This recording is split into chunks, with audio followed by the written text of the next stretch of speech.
인도네시아 강진으로 인한 사망자가 100명을 넘어섰습니다. 또 수백 명이 다치고 건물 수천 채가 부서지는 등 피해가 속출하고 있습니다. 국제부 취재기자 연결합니다. 조수연 기자. 네, 조수연입니다. 네, 피해가 점점 늘고 있는 것 같은데요. 현지 상황 전해주시죠. 네, 이제 지진이 발생한 지 거의 만 하루가 지났는데요. 현지 주 정부 당국자는 사망자가 142명으로 늘어났다고 밝혔습니다.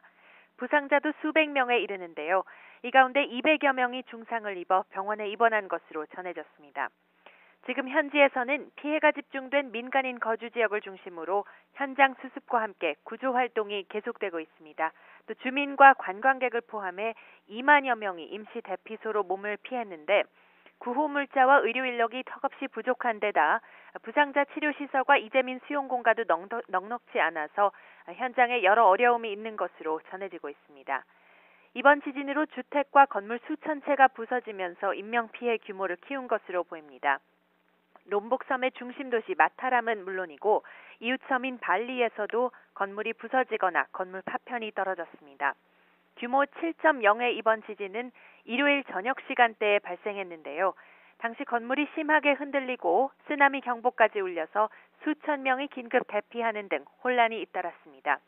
롬복섬에서는 정확히 일주일 전에도 규모 6.4의 지진이 일어나 20명이 숨지고 수백 명이 다쳤습니다.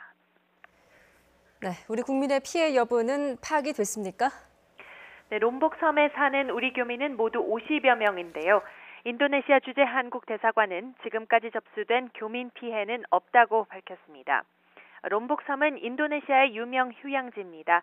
지금이 휴가철인데다 예능 프로그램의 배경이 된 곳 근처여서 우리나라 여행객들도 롬복섬을 많이 찾은 것으로 알려졌는데요. 현지 여행객들의 상황에 대해 아직 공식적으로 확인된 건 없습니다. 재난당국은 선박 3척을 동원해 길리 트라왕안 섬과 주변 섬에 머물던 내외국인 관광객 1,200여 명을 롬복 본섬으로 옮기고 있다고 밝혔습니다. 길리 트라왕안 섬에는 지진 발생 당시 한국인 관광객 80여 명이 머물고 있었던 것으로 파악됐습니다. 한국인 여행객들의 구조 또는 피해 여부는 확인되는 대로 다시 전해드리겠습니다. 지금까지 국제부에서 YTN 조수연입니다.